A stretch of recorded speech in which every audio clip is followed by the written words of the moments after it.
the iconic images of the Wild West, and going much darker, the iconic images of slave catchers, and that's something that's more disgusting in U.S. history than ICE. Those guys had warrants. Those guys had paperwork that said who they were and what they were doing. This is Nazi stuff. This is KGB stuff. This is communist stuff. This is Russian Tsar stuff.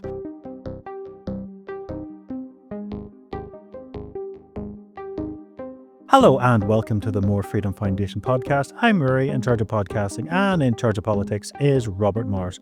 How are you this time?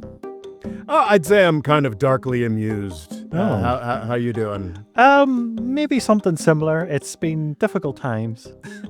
Difficult times? What's going wrong? Oh, well, not with me, just the world in general. Yeah, so the dark amusement comes from Jeffrey Epstein. Have you heard of the man? I sadly have, yes. Yes. Honestly, this has never been a story that I put a lot of effort or time or thought into. I think it's an interesting story. I think it's a particularly sleazy guy, was able to attract wider variety of famous and wealthy people than Is he like a normally the case. professional blackmailer? Because there's still a lot of mystery about how he made his money, or was it Mossad, or was it... Oh, I don't know. It's like, I think to get really excited about Jeffrey Epstein, you have to like not know a lot about how rich people function, and you have to not know a lot about how the sex industry functions. Like, absolutely, Jeffrey Epstein was a weird, out there, like gross case. Absolutely, like any government that could get a hand into whatever was going on his island and whatever was going on with his network of people, whether or not there was a high degree of sex trafficking going on, any government would want to have access to Epstein, access to the parties he was throwing, access to his island, this, that, and the other thing, just because of the caliber of people who were going there. So, like, none of that surprises me. Like, did he kill himself? I don't know. Like, it's all pretty gross. It's all pretty sordid. I could absolutely believe that there's a ton more to be revealed that's being hidden by powerful forces. I could also believe that there's absolutely nothing else there. But like, it's like Jeffrey Epstein, sadly, and I think it's almost like a hopeful thing that people look at like what Jeffrey Epstein was doing, like organizing parties for underage women with wealthy people, and look at that and like, oh, this is so like crazy and salacious. It's like, honestly, there's probably like 5 modeling agencies in every wealthy city that are doing exactly what Jeffrey Epstein was doing, maybe worse. They just didn't manage to all be tied to one guy. Yeah, they just didn't manage to land as many high-profile people as Epstein did. I mean, yeah, he managed to, wasn't he mostly like managing money for like a Victoria's Secret mogul or something, and then managed to, I mean, it like some of this is like, oh, is it sinister, or is it just like a charming guy who managed to be like, invest money with me and you'll get to go to parties, you know, with Bill Clinton and Donald Trump. Like, it's not like, I think a lot of this story, is it gross? Is it sleazy? Is it shocking? When you just, the number of people that can be connected to Epstein and another thing. Yeah. But it's not actually that strange. Like, this kind of crap goes on all the time. And the idea that it has to be like some kind of special Israeli plot, like, I think that's kind of like, was the Mossad involved on some level? Sure. Like, was there blackmail involved on some level? Maybe. Like, did he kill himself? Maybe not. Like, it's not as strange as people seem to think it is. And what's darkly amusing now, is the way that the Trump administration slime balls have had to basically back off completely. Well, because they kind of basically pitched it as like, vote for Donald Trump and you'll find out who was in the list. You'll find out the real truth behind all of it, you know. Just like the JFK files. Yes. So I like, I'm not saying it's not possible. Like, I'm saying, you know, it's maybe even likely that there is some particular name, probably not a name that is popularly known, on some list somewhere that they could have revealed, and this person was rich and powerful enough to keep them from revealing stuff. I think that's definitely one possible interpretation of what has happened here, but I think it's also very likely that there just wasn't much there. And what happened was Kash Patel, this is the guy in charge of the FBI, Pam Bondi, Who had papers on her desk apparently at one point, and now, oh, they weren't papers. Yes. So I think a lot of people are going with the interpretation, actually, there's something real and dark and sinister here that's being hidden. And, like Donald Trump, extensive details of all the teenagers that Donald Trump had sex with, like maybe, totally possible. But I think it's more likely that there was actually really nothing there. And that what I think is likely is that Pam Bondi and Kash Patel thought oh, here's a list of stuff that actually is kind of salacious that we can put out there. And then someone, maybe higher up in the Trump administration or some other funder was like, hey, actually, wait a second. If we grab that guy, we're going to end up connecting to that guy. And then that guy. So yeah, it's not very surprising to me that this has come to absolutely nothing. I think it could be because there's nothing there. It could also be because these are just rich and corrupt people who are never actually going to blow the whistle on other rich and corrupt people. Both of those things can be true, and none of this is surprising. So do you think it's possible to have evidence on people and they're just choosing not to pursue it? Sure, but I think it's just as likely that there was really nothing else there that was that compelling. So what's sad about this is the fact there's a lot of this going on and he's just one small fraction of it that got publicized. Yeah, I mean, that's why I've never been particularly excited about the Jeffrey Epstein story, nor particularly interested in diving down into the details. There are disgusting sex criminals in charge of things, who are in power. I think the idea that these disgusting sex criminals are in some kind of network all running through Epstein's island is a little fanciful and a little ridiculous. If there is a network of hyper-powerful sex criminals doing terrible things together, they are sure as heck not going to be doing it through this guy Epstein, who was as high profile as he was. Like I said, there's got to, there's 3 to 5, I don't know, this is numbers I'm pulling out of my head, but there's modeling agencies in every wealthy city that make it their business to put young or underage women next to rich people, next to rich men. This is not news. This is not shocking. And I think the idea that there was some kind of pull a thread on this Epstein guy. I'm not saying there's nothing more to pull on this particular thread. There may be the idea that you are going to get to some, you were going to connect everything to everything, and Fauci's going to be in handcuffs, and Bill Gates' empire is going to crush, and then, we're finally going to put Hillary in jail, on top of this one particularly gross guy who was charming enough to charm a lot of people in ways that is tremendously embarrassing and delegitimizing for our elite more generally. It's documented fact. Dennis Hastert, one of the most powerful politicians of the 1990s and the aughts. He was a Republican congressperson. I think, in the 90s and the aughts was the majority leader in the House. You know who Mike Johnson is, right? No. Basically, so Mike Johnson is the thug that's running the Republicans in the lower house of Congress. So Denny Hastert was that guy during the Bush administration, I think part of the Obama administration, and then was eventually convicted and went to jail for molesting young boys. So yeah, absolutely, pedophiles are in power.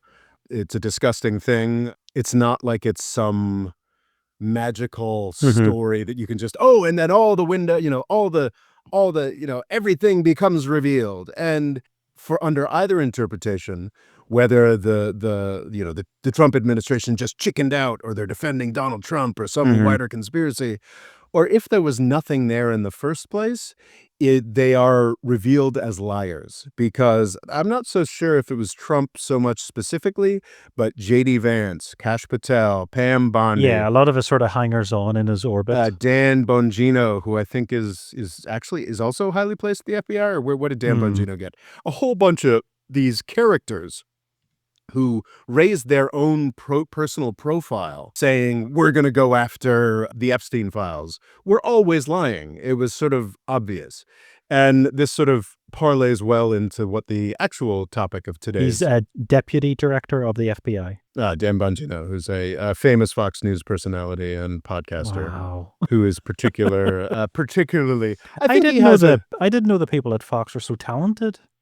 I think Dan Bongino might actually have a history in law enforcement, so Okay. it's not that insane. Mm-hmm. But most of the reason he is, Yeah, NYPD. yeah, the reason he's there, the reason he's in the Trump administration is because he is a Fox News personality who had a successful podcast. So it has been very satisfying in a grim and sad way over the past couple days, as all of the Kash Patel and Dan Bongino, and all these other figures have had to, and Pam Bondi have had to come out and be like, actually, there's nothing here. We can't reveal anything But they're saying it else. in a very sort of stilted, sometimes they almost sound kind of scared sort of manner. Mm-hmm.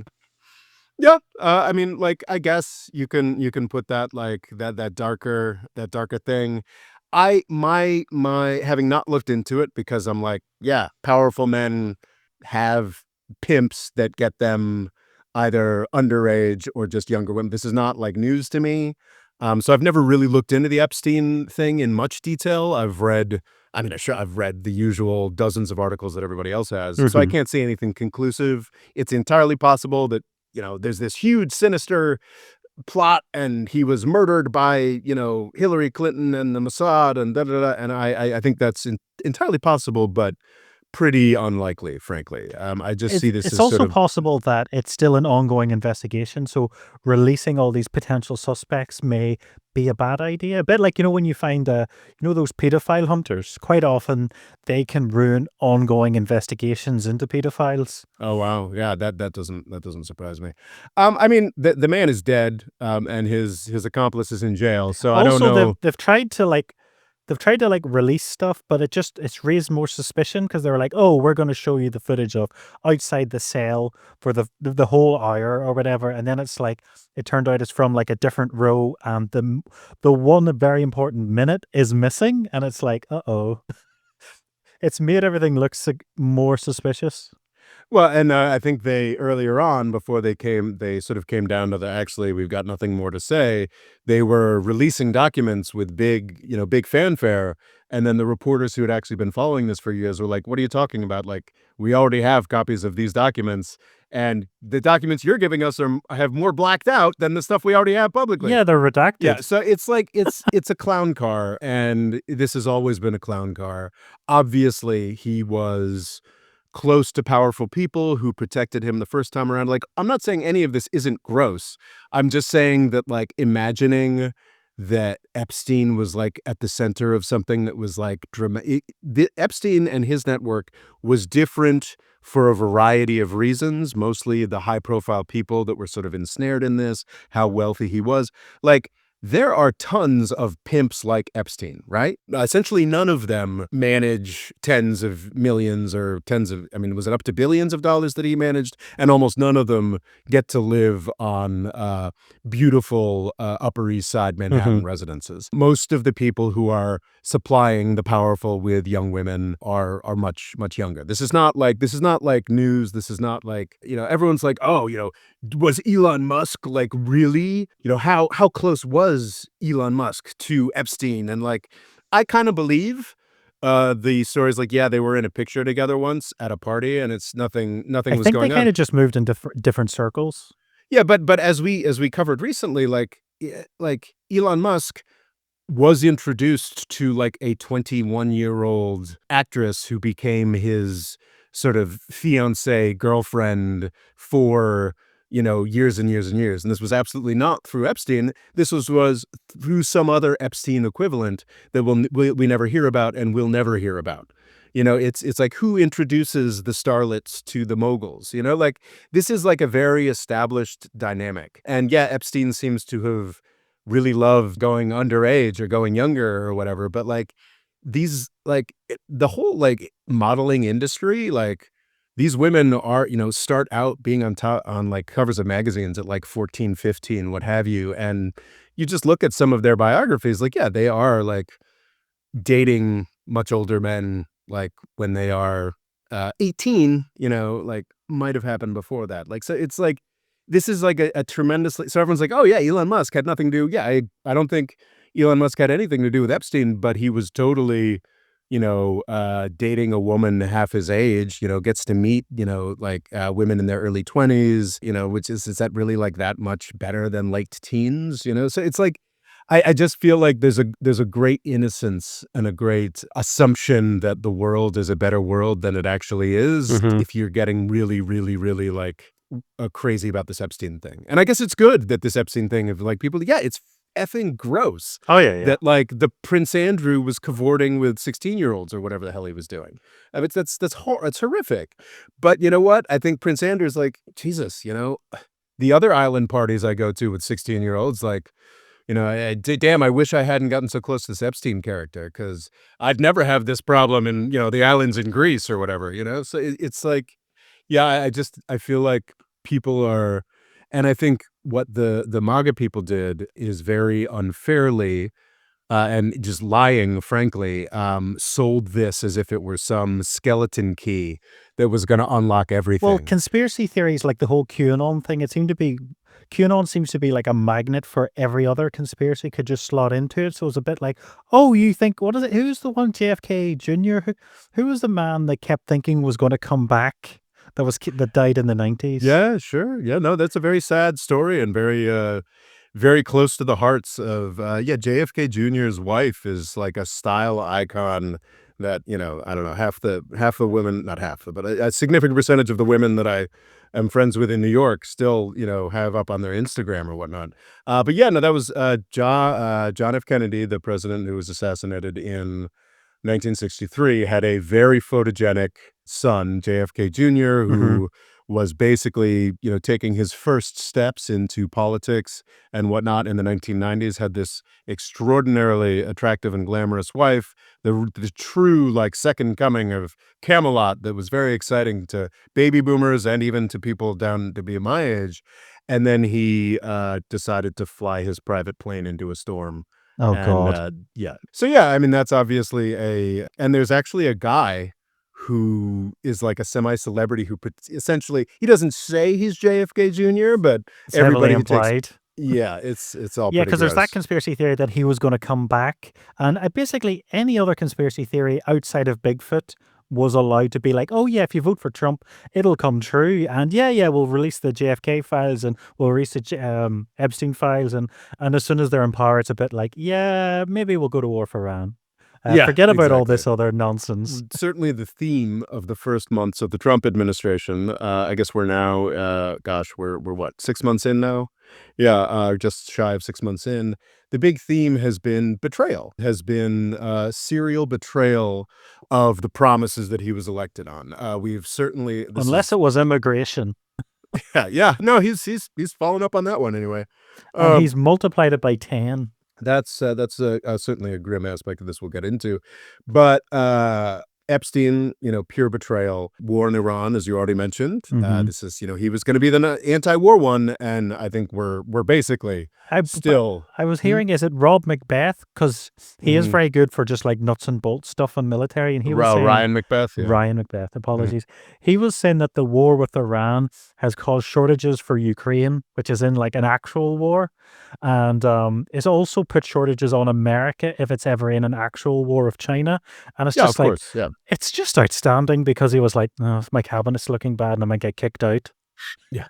Yeah, no, it's all pretty horrifying. But so what I'm saying is, so we've got the Epstein betrayal, we've got the Iran betrayal. The biggest betrayal, and the tragedy of this is just how boring it is, which is why I'm glad that we've spent 20 minutes talking about Epstein, because what the main topic we're talking about today is the One Big Beautiful Bill Act, which is an absolute atrocity Yes. and is a extraordinary betrayal of the idea that Donald Trump was going to deliver something to the massively growing constituency of less educated, less prosperous people that switched from the Democratic Party to the Republican Party in the 2024 election. This is a realignment that Trump is very proud of and wants to talk about all the time, that J.D. Vance has sort of made his personality. And the idea, which I think has a lot of merit to it and is one that I have pushed, which is that whichever party actually starts doing things for the majority of Americans is going to reformulate everything in U.S. politics. Whether it's good or bad. Yeah, for decades to come. And I think with the big beautiful bill, the acronym is confusingly OBBA, which is the Oh. One Big Beautiful Bill Act. So OBBA sort of conclusively answers the question. But this is big. It's massive, isn't it? It's yes, it is offensively massive, but this answers the question pretty conclusively. Is Donald Trump going to be what everybody from 2016 on has had the opportunity to be, which is that transformative next president? Trump had this opportunity in 2016 to 2020, or 2017 to 2021. Biden had this opportunity 2021, 2025. Trump has this opportunity again to be the next Reagan or the next FDR, to be that transformative president. And with this bill, the big beautiful bill, I think we have conclusively answered the question in the negative. Donald Trump absolutely will not be picking up the mantle of being a transformative president. I think this bill is very likely to fail. It's not going to do what it is promising to do. Just to confirm, is it completely 100% going to be enacted now? It has been passed as of July 4th. There was a lot of back and forth. There was a lot of, I spent way too much time on Twitter at my parents' beautiful lake house. On July 3rd, there was... Were you hanging out with Mecha Hitler on Twitter? Yeah, no, I haven't even begun to understand. So apparently the AI on Twitter has gone full Nazi. Yes. To the point where the Anti-Defamation League have now complained about Elon Musk, which, considering how much money he gives them, is saying something. Yeah, no, usually, Oh, it's just out and out. Anyone that has a slightly Jewish-sounding name that criticizes him is now like an extreme leftist, and it's a bit like, you know what they're like, and then when people ask him, he just out and out is a Nazi. It's quite horrific. That is pretty gross. And I think we saw the Linda Yaccarino, is that her name? The gal who was sort of called in to be the adult at Twitter seems to have left today. Yeah, she's left today. Yeah, I don't know. I think there's going to be a lot to be a fly in the wall in that office. Yeah, I think there's going to be a lot of fallout from that, from those developments. But to get back to the bill, again, boring topic, but is what we need to talk about today, and is probably the most important thing that the Trump administration has done for its own legacy, and is a lot of the badness waiting for the midterms to be over. Yes, there's a lot of that. There's a lot of delaying certain provisions, but not as much as you'd think. The problem, okay, so the first off thing to say is that this is a bill that involves something like $4 trillion of tax cuts. That's outstanding. It is offset by a meager $1 trillion of spending cuts. So it is. What's horrific about that is America never really had a big safety net, so it's not like there's a lot to cut, if that makes sense. Oh, I disagree with that. Okay. I think the United States has a huge safety net. It's certainly much more complicated, much more uneven, much more unjust than what the Europeans provide. A lot more paperwork, which makes it inefficient. But it's a lot more expensive. And part of the paperwork and the inefficiency, this bill heavily adds to that. One of the main ways that it's attacking Medicaid, which is our health provision program for the poor, essentially, for a lot of other people as well, but it's more broadly for the poor, is they're adding a lot more complications, work requirements, just basically nonsense that make it harder to access these benefits. And that's sort of how it's nominally saving money. But a key thing to emphasize at the outset is that it is offensively complicated. Yeah. This is an omnibus bill. Both parties are equally guilty of this. The only way that things actually get done nowadays is through these absurdly complicated, absurdly sweeping bills that do... normally you'd have like a very small bill that does a very specific thing, ideally, but you'd be doing lots of those like throughout the year, so you might pass hundreds of bills, but they're all doing quite precise things. But instead, you're saying you just ram like almost like 10 years of the Republicans' fantasies into one ginormo bill. So I don't know what the exact history of omnibus bills are. I do know that it has been certainly not in my adulthood has it been the case that you do, individual. I mean, certainly in certain cases, individual bills of tremendous power, like emergency bills, will happen. But generally, the approach is these huge, offensively large bills where, essentially Congress people are pressured into, well, if you don't vote for all these horrible things, we're gonna put millions of dollars into saying you didn't vote for the one nice thing in this bill. So that it's a larger No problem. tax on tips. It's all your fault, Rob, because you didn't vote for it. Exactly. So it's a much larger problem than just Republicans or Democrats, but the specifics of this bill are just an obscenity. Even Donald Trump's first tax cut back in 2017, which did not uh, dot any of the I's or cross any of the T's. So, okay, these things are not only big and include all kinds of stuff, there's just layers of obfuscation. Something we talk a lot about on this channel is the fact that anything that's defense spending only gets mentioned as a 1 year thing, whereas anything that is any other kind of spending is mentioned as a 10-year number. Oh, so it So it's sounds big and interesting. scary. Exactly. So this bill includes 150 billion.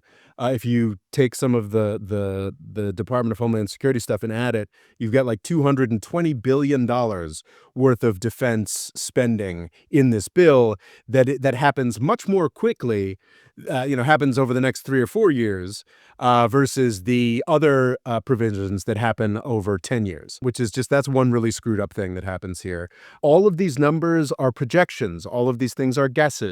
Different projections for what this is going to cost come to, have to deal with different factors like, well, how much is the debt service going to cost of the deficit that this is going to create? How much tax revenue is actually going to go up? It never really goes up, thanks to tax cuts, obviously. But you'd think that would be obvious, but it is a Republican article of faith that actually when you cut taxes, the revenue goes up, which has never happened. Well, I'm sure you can make it seem like that has happened Yeah. depending on how you manipulate the math. So when I say that this adds $4 trillion to the national debt, that's keep in mind this is just an estimate, but that's an estimate from people who said that the tax cut that Trump did back in 2017 only added $1 trillion, and who said that Biden's programs, the IRA and whatnot, were like mostly paid for.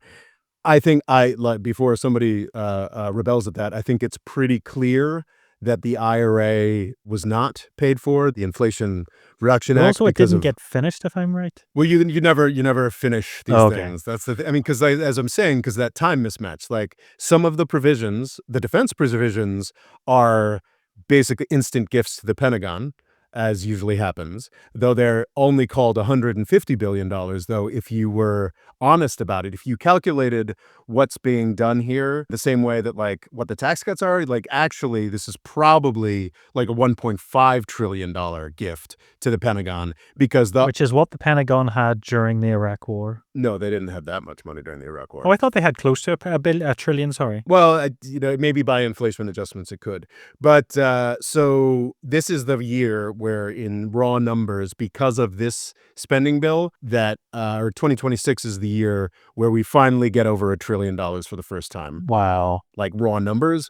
If you do inflation adjustment, of course they were spending more than $1 trillion during World War II Oh and yeah, yeah, maybe yeah. during Reagan's defense buildup in the 80s. And as you say, maybe during the 2003. But in just raw dollar term numbers, this is the first time we're getting over $1 trillion of defense spending. But for all the other stuff, they're taking 10-year numbers. Like it's horrific and it's true that we are cutting $300 billion from food stamps, but that's $300 million over the next 10 years. So it's $30 billion a year. Anyway, what I'm trying to communicate here is this is extraordinarily complicated by design. This is designed to bore people because this is designed to be too complicated and boring for people to look into what is actually But it's happening. too complicated and boring for the politicians that are voting on it. Exactly. Exactly, and God bless the few journalists left at a few institutions like the Washington Post and the New York Times, and actually there are a number of think tanks that still do decent work around this, including think tanks that I am ideologically opposed to, who just wanna, cut everything, cut entitlements and whatnot, but they're actually putting out the information describing what is happening here. So, okay, the big picture is that, $400 billion a year, that's sort of the annual hole in the budget that this piece of legislation just blew. Like, that's the top line thing. Why is this not going to work the way that But are they the just lying? Because it doesn't make any sense. We're going to spend significantly more and tax significantly less. It's like very basic. Are they just flat out lying, or is there genuinely people that believe this will make money for America? I think there are people who generally believe this will make money for America because they don't understand what happened in the first Trump administration. In the first Trump administration, there absolutely were sweeping tax cuts. And at the same time, the U.S. economy did boom under the Trump administration. Mhm. The reason that the U.S. economy boomed under that Trump administration, I think it is to some degree, those tax cuts played a role.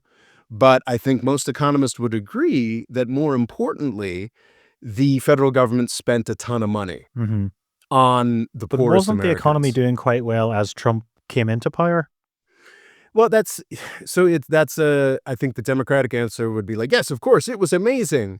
The honest answer would be no. Under the Obama administration, after the financial crisis, the Republicans in Congress kept him from spending any real money on anything. Mhm. That was the last point at which, in U.S. politics, in which people took the deficit seriously and tried to spend less money. I think that in that context, when interest rates were, essentially 0%, that was a mistake. We should absolutely have been spending more money on stimulus. Yeah. And that's what Donald Trump did when he came into power. Mhm. He spent a ton of money on tax cuts, but he spent a ton of money expanding programs. What the OBBA does is it spends dramatically more money on tax cuts. Part of the tax cuts that OBBA is creating are basically making what were supposed to be temporary tax cuts in the Trump thing. They're Yeah. making it permanent, and then they're adding more tax cuts. So they are giving tons and tons of money to the rich.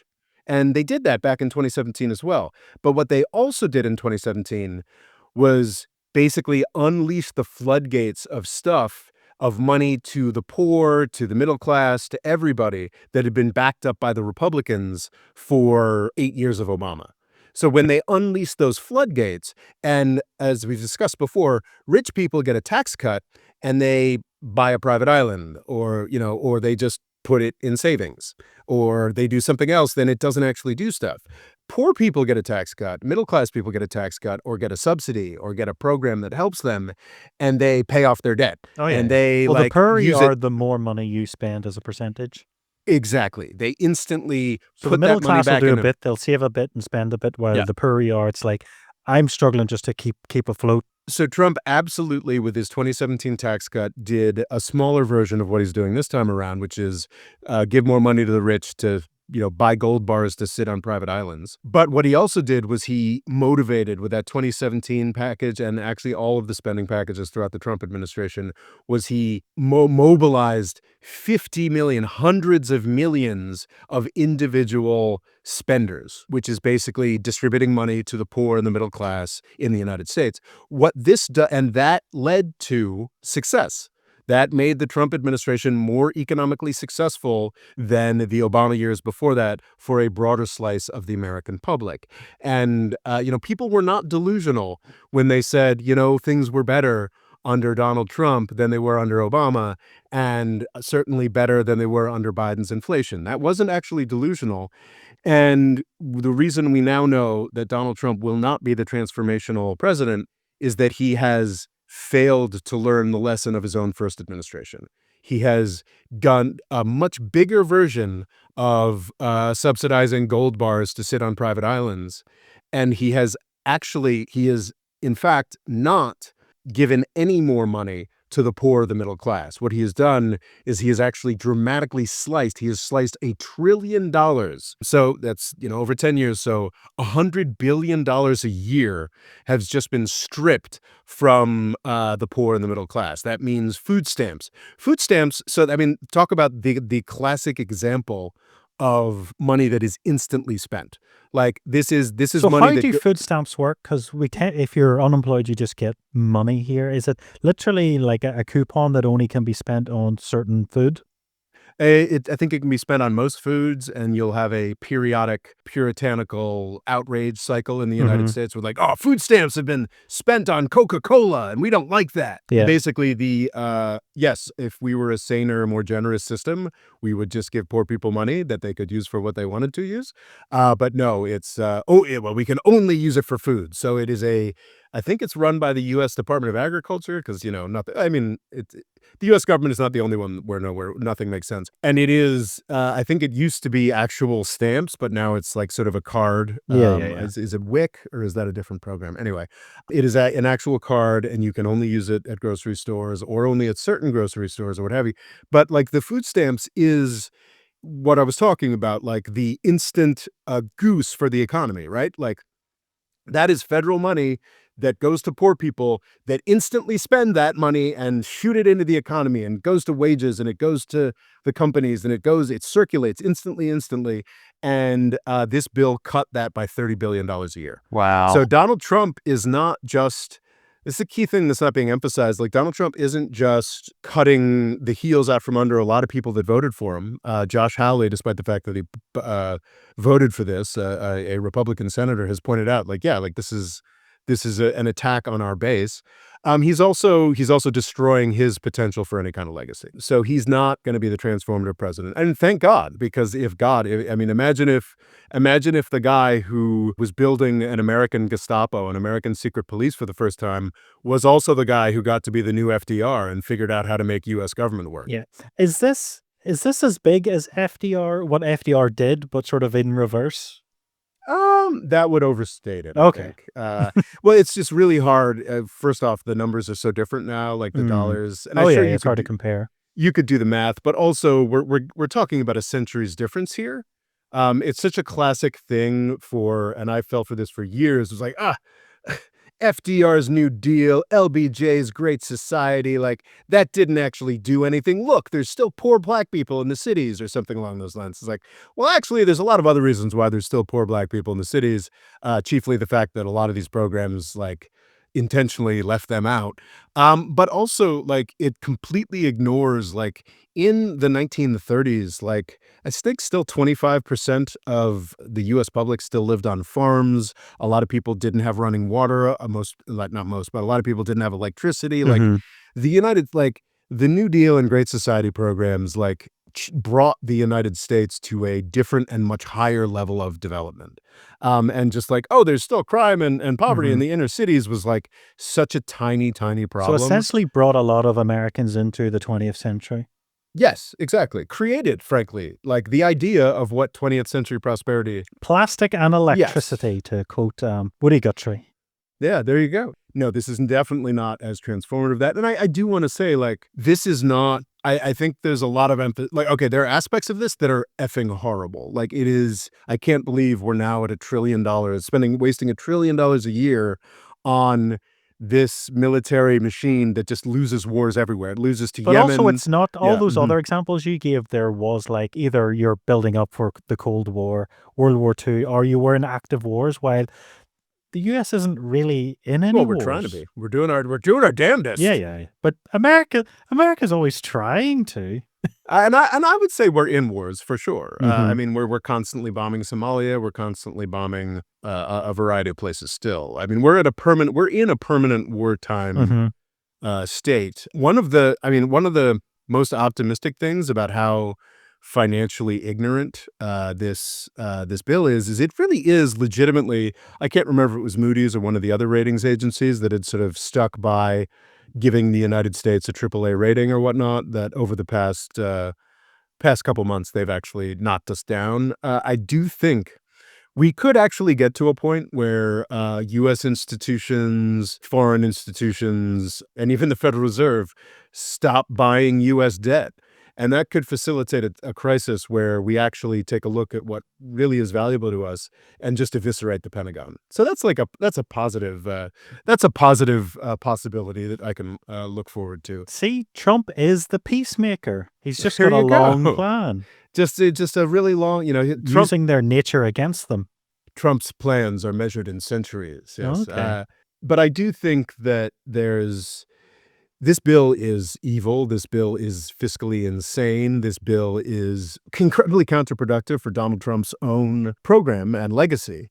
But I do think that we perhaps go a little too far in, I think there has been some, mostly because people just want people to pay attention to this. They're like, oh my God, like, OBBA is the end of the world or whatever. And it's like, it's gross, it's disgusting, and it really documents Donald Trump's comprehensive failure to govern as he campaigned.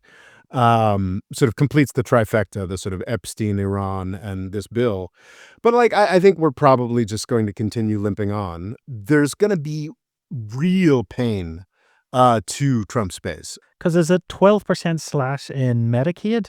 Yes, but again, like these estimates are so, because you say 12% Medicaid, it's like there's a Yep. dial that they switch to Yeah. 12%. No, there's like so many different programs. The extent to which this is actually, in his first administration, nobody's really talking about this. In his first administration, I think John McCain famously sunk Trump's attempt to repeal Obamacare. This bill kind of repeals Obamacare. 10 to 12 million people will probably lose cover. Yes, there are many, many parts to Obamacare. There's really important stuff that's going to stay there. But one of Can't the you just have it free at the point of access? Would that not be simpler? But yeah, that's a much longer podcast. But one of the key parts of Obamacare is Medicaid expansion, which is basically the federal government agrees to chip in a whole bunch more money for states. So does it essentially just insure everyone, but the government's backing it up? Was that the main thing Well, it behind doesn't Obamacare? really insure everybody, but it insured a much larger group of people because the federal government agreed to chip in a big set of funds to do that. And that's now substantially reduced by this bill. So a lot of people are going to lose their health insurance. Like, it is a horror show. And it's absolutely true that this is designed to steal from the poor and give to the rich. This is a reverse Robin Hood bill to an extreme. There's a lot of window dressing. There's a lot of BS to try and hide that. There's this really, frankly, farcical idea that tips are no longer going to be taxed, which is just such ridiculous, just imagining the Byzantine complexity of that. And I was listening to, was it Ezra Klein and Catherine Rampell, who works at the Washington Post, talking about how actually this is most likely going to be abused by a whole variety of small business owners who are just going to start characterizing all their income as tips. Like, I could characterize all my Patreon income as tips. It kind And of I don't is. Yeah, no, it is actually, and I don't get taxed anymore. Yeah. I'm not going to do that because I'm not You're a not monster. a restaurant, but And frankly, a lot of the people who would have conceivably benefited from this no tax on tips were never actually taxed in the first place because they never made enough money to be taxed. or they were being paid off the books anyway. That also is the case. Like, a lot of people just get their tips in Oh cash. yeah, if you're a waiter or Mhm. waitress, it's quite common. Well, less and less. I mean, it's funny how I feel like I'm the last person I know in New York City who doesn't pay for everything with their phone anymore. Okay. I have friends who don't bring cash out anymore. But anyway, I'm the that's a same. I just bring the phone everywhere. that's a much broader story. But yeah, so like You there's can tip with the phone though. you tip with the phone, but then that sort of is gets registered? automatically put in a registered Mhm. tax, like this, that, and other thing. I think it was Klein and Rampell who pointed out, yeah, probably like 95% of Americans are going to get like a buck or two out of this. But like, this is a version of the bill that was like a month and a half ago. It could very well have gotten significantly worse, but it was like 25% of the dollar amount of the tax cuts goes to the 1%. So yeah, like this is absolutely a rob from the poor to give to the rich. There's also another really nasty part of this. We did a whole episode a month or so back talking about U.S. immigration, U.S. immigration enforcement, the Department of Homeland Security, ICE, or whatnot. This bill dramatically exacerbates all of those problems. I had characterized the Department of Homeland Security as sort of the American Gestapo. This is sort of, it was built after 9/11 in a sort of feat of, a sort of paranoia and fear and anger. Created an institution that was going to be, frankly, anti-constitutional, more abusive to terrorists, by which they mean, everybody living in the United States. That's really come into fruition under the first Trump term in 2020, the way he was trying to use the Department of Homeland Security to crush riots across the country, and now the way that it's being used to sort of send masked thugs in vans to spirit people away across the country. Thus far, that's mostly been people who don't have U.S. citizenship at birth, but the Trump administration this is all very documented and open. I cannot believe that people are still like, oh, he's only going after the illegals. He's only going after the criminals. And it's nonsense. Like it's Even though being an illegal immigrant is less illegal than speeding. well, so he's looking, he's got a lot of people working on denaturalization. So So basically, that's Mundani out of the way.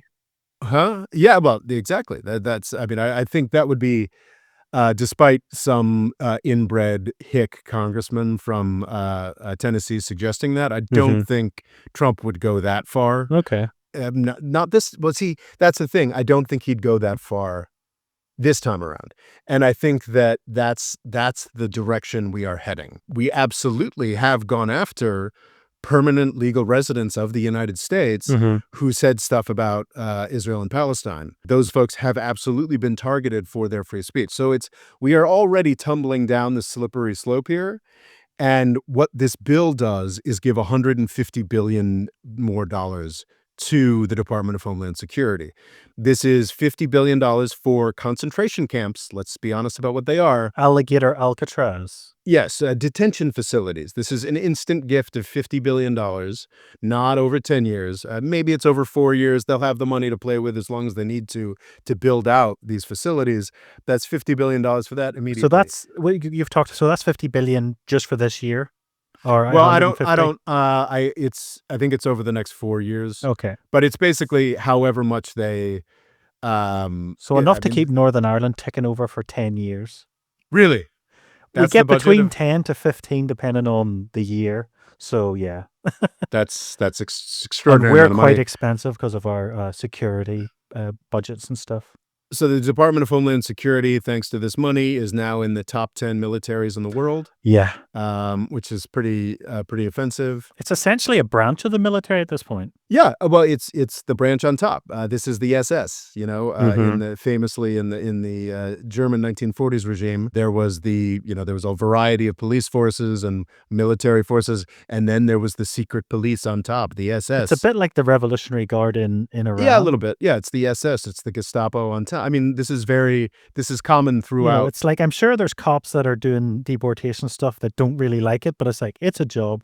But the ICE ones seem to really enjoy it. Well, and I'm sure some of them are just trying to get a paycheck as well. But regardless, the structure is like, this is the KGB. That's what this is. Let's go communist, because we're less likely It's to get more scary. well, we're less likely to get banned Okay. than talking about. I thought it was Germany in just too much 1940s. of the Trump administration might like the World War II references. Yeah, there's that too. There's that as well. But no, this is the KGB. Like, the Department of Homeland Security is the real plummeting of authoritarianism on the United Because States. you've heard the thing about the Irish government was basically telling people, Mhm. like, basically to set up, like, get a burner phone, and if you've said jokes against America, maybe you shouldn't go. Stuff Yeah. like this. Yeah, no, well, but that's absolutely the case. And there was the I- rumor of, was it Mad Mickelson? Not that one, another one had a meme photograph of the vice president, and apparently he was not allowed into America because of that. Yeah, Like, this is absolutely. the funny stuff at the beginning, but we don't know what's happening in these, detainment centers. I had a cousin married to an Argentinian guy, and they brought their whole family up here, and it was fascinating. This is completely anecdotal, but they're like, "Yeah, actually, security was a real breeze for us because people aren't coming. People aren't coming to the Okay. United Is it States." noticeable? Like, because New York would be a famous tourist attraction. It's not noticeable to me, but the security lines are apparently shorter coming into the United States, which is quite something. And that's But another thing, the tourism's gonna be hit as well, apparently, because people are like, "Yeah, we'll just skip this administration." Oh, that's already happening, but I think what the DHS threatens goes far, far beyond that. And this is, the DHS is half as old as I am. It is a 22-year-old institution, and already it's got its own culture of masked thugs. It's already the most disgusting and anti-democratic thing in US history. Like, well, okay, like that's an overstatement, but like in modern US history. If police are ever hiding their badge numbers and stuff, it was always seen as a bad sign, but none of I seem to ever show have their badges, and it's quite rare for them to even show their faces, which has become normalized. Like, if you look at, like, the iconic images of the Wild West and going much darker, like the iconic images of, like, slave catchers, and that's something that's more disgusting in US history than ICE. Like, those guys had warrants. Those guys had badges. They didn't have badges, but they, like, had paperwork that said who they were and what they were doing. This is Nazi stuff. This is KGB stuff. This is communist stuff. This is Russian Tsar stuff. What's the Oprachink? I don't know how to pronounce it, but going back to Ivan the Terrible, Mm. this is Praetorian Guard, secret police, destruction of the U.S. Republic, and it's disgusting. And this bill just gave it $150 billion. So basically, it's 10 times more than they had previously gotten. I think that's probably an overstatement. Okay. And But I it's so but it's definitely a magnitude more than what they have. So what's confusing and irritating is what we had discussed this earlier about how domestic stuff is they make it seem like we're spending a lot more money domestically because they go multiply it by a factor of 10. Pentagon stuff, it's only this year. So the Pentagon's definitely getting $150 billion more this year because the new Gestapo, the new Mhm. KGB, the U.S. Department of Homeland Security, is a mix of domestic and foreign. So like some of it like, domestic and military, like, some of Some it. will be 10 years, some is 1 So year. my understanding is the $50 billion is for the new border expansion, is theirs to do with as soon as they want for whatever they want. The $50 billion for the concentration camps is theirs to use as soon as, and then some of the other stuff, like the other 50 billion is maybe over 10 years or this, that, and the other thing. So it's very I confusing. also find it funny. Did you see the numbers ICE put out? They basically said no illegals cross the border, which would suggest that they don't need any more money. Yeah, right? Yeah, there you go, right? So yeah, it's pretty bleak. And as we emphasized in our whole episode on the Department of Homeland Security, like this is not actually how you solve the immigration problem. So like, do I think that I'm going to be hunted down by ICE for my dissident views over the next 4 years? No, I don't. Do I think we're moving in a horrible new direction because of this? Absolutely. But I think, like, honestly, like the saddest thing about all of this is, I think what I said at the very beginning. I think when I was talking about how Trump is just an incredible waste of time. He's an incredible waste of everybody's time. We have been in a space since 2016 where it has been clear that the United States is ready for the next dispensation. Yeah. We are ready for the next FDR FDR. style or Reagan style. Either way, we're ready for the next sense of what we're doing as a country. And with his betrayals of everything he ran on, except for Immigration. putting together an American Gestapo. Like with his betrayals of everything he ran on, it's become very clear that Donald Trump, in his first term, you could make a case that I would agree with that he was really obstructed by like the Russia hoax and all kinds of stuff like that. And like, maybe he deserved another chance. this is what Donald Trump does when he's unobstructed. Like all the news media, basically all the high-tone law firms and news media in the United States, it's like Turkey. It's like Erdogan's Turkey. They're like lining up to write him checks. He has no obstructions. There's nothing standing in Trump's way. And this is what he And does. Is yeah, he remember we talked about how like Trump could basically do a load of nasty stuff, but if he just said, "Look, I'll make sure healthcare is great in America," he'd be like yeah. lauded for decades. Has he picked anything to be like, "Look, you guys, you're getting it easy. No, no, like he just You're well, getting high that's speed trains everywhere, and they're free." no, he's no, so oh, well, he's got a no tax on tips, as we Mm. talked about, which What's means happening nothing. with salt? Because from what I understand, is it, it's bringing it's temporary increase from 10,000 to 40,000. Is that like a certain amount you make? The tax threshold is now 40,000 instead of So 10. salt is really interesting, and it's funny. I made a video back in 2017 about how angry I was that the salt deduction had been done away with because it is very anti-libertarian. So, I mean, it's the state and local tax deduction. Up until 2017, if your state had higher taxes, you could, I don't think it was all of it, but you could deduct a lot of those taxes from your federal taxes. I think the salt I can't speak to the details of that right now, I'll be honest, but I think it's got a lot to do with the mortgage interest tax deduction, and in 2017, the mortgage interest tax deduction might have been capped, which is a lot harder on blue states where the property is a lot more expensive. And I do know that the SALT was a big part of the negotiations for this because the New York Democratic Party screwed up so much Mhm. that there are a lot more Republicans in the New York congressional delegation than there traditionally have been. Okay. So those guys were like, we want this deduction to be bigger again. So this is really to attack like the Democratic states. Well, yes, that was initially why the SALT thing was attacked. What's Mhm. interesting this time around is that there's a lot more California and New York that are Republicans because Biden and had screwed up so badly. It was more, and I honestly am not sure how I feel about the SALT tax any longer. Though, even though I made a video back in 2017 that was very, very against doing away with the deduction, because I'm like, I mean, honestly, what we need desperately in this country is like a lot more tax money. Mhm. That's it. That's how you solve like almost all of the country's problems. That's actually how you can solve inflation. What about That's everyone actually that visited Jeffrey Epstein gets a massive tax? ooh, yeah, that's not a bad one time Epstein tax, and Yeah. we'll shred the rest of what we have, that kind of thing. You know, I bet Bill Gates would He's got a spend bob or it. two. I bet Bill Gates would spend like $10 billion to never hear Jeffrey Epstein's name again. But yeah, yeah, that's an idea. That's an idea. Though I do think that it needs to be broader based. This is why I don't like talking about the top 1%. I like talking about the top 20%.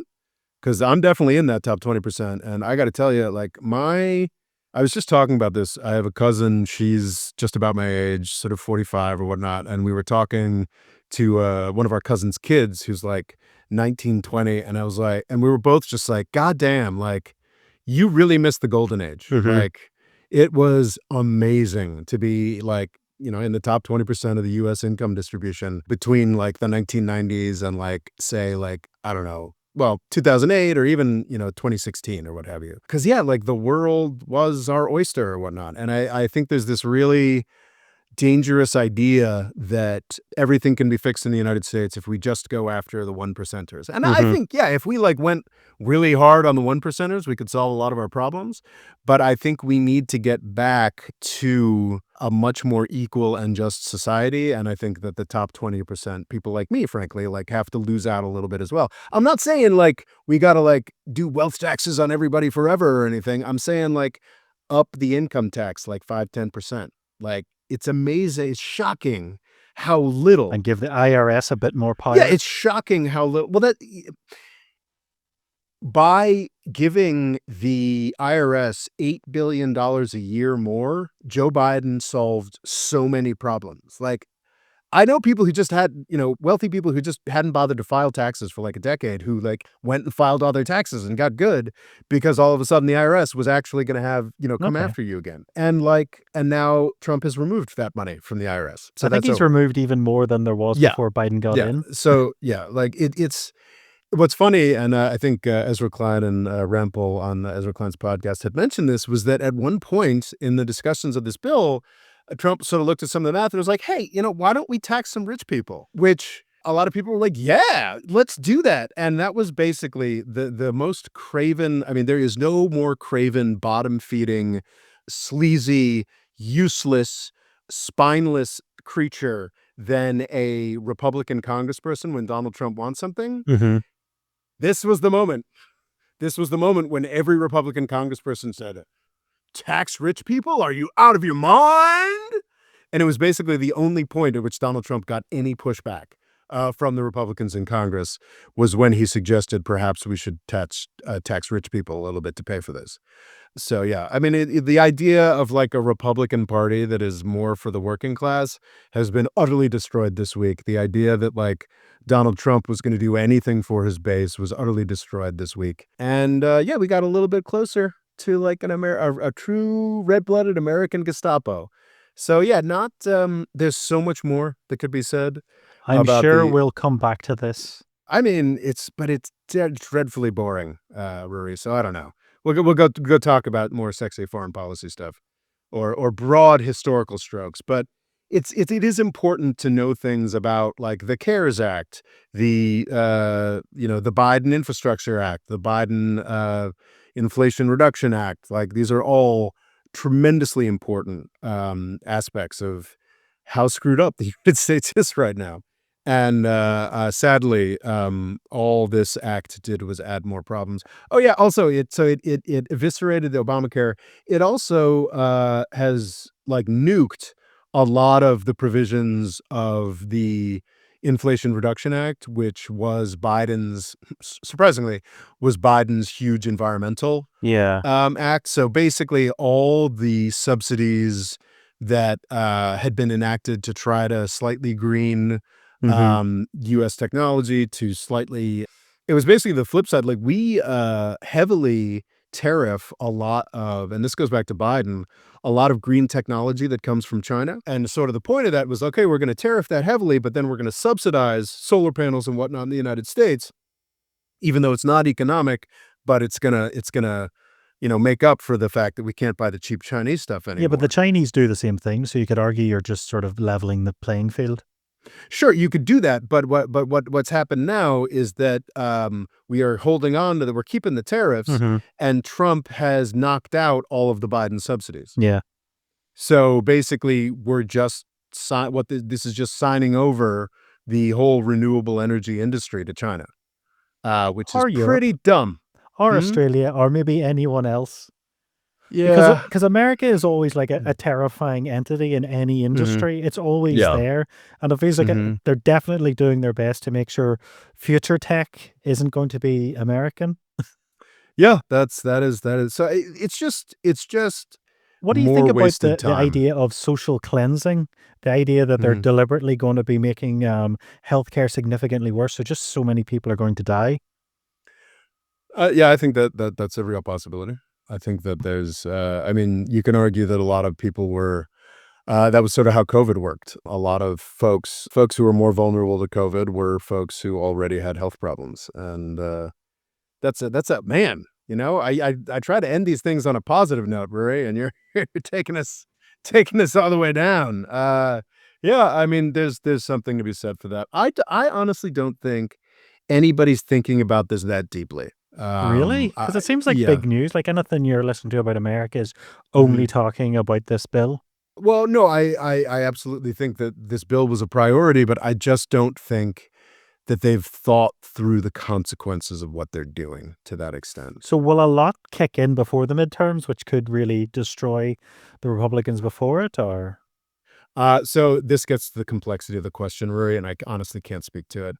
Because that's the thing, it's this thousands of pages long bill that changes dramatically. This is the way it works, the Senate votes for the House voted on a bill, and then the Senate voted on a version that got kinda worse, and then the House had to vote on whether or not to agree to it, and it's changed dramatically from a lot of the detailed reads that I've looked at. So what has actually happened to the timelines on this stuff, I can't speak to. I know that there's a lot of it that is timed. So a lot of the things that are actually kind of nice, like there was a tax reduction on Social Security and a bunch of other stuff that should be taxed, and it all expires right before the 2028 election, Mm-hmm. so that the Republicans can say, well, you better vote Republican or you're going to lose, or you're Yeah. going to end up more taxed automatically, which is honestly the same thing they did leading up to this election, which was more effective than it would have been if Joe Biden hadn't been the guy they were running against. So anyway, it's all rather sad, but we couldn't let this Pass pretty us by. massively important thing happen without dedicating, at least 45 minutes to talking about it. So, I think we'll talk about something nice and simple next time, like Renaissance Italy. What do you think? yeah, really straightforward. Really straightforward, indeed. Ciao, ciao. Catch you next time. The More Freedom Foundation is also available on YouTube and TikTok. Rob's Twitter is RobOLaw, and he's also written a book called Avoiding the British Empire: What It Was and How the US Can Do Better. And music provided by Kevin MacLeod.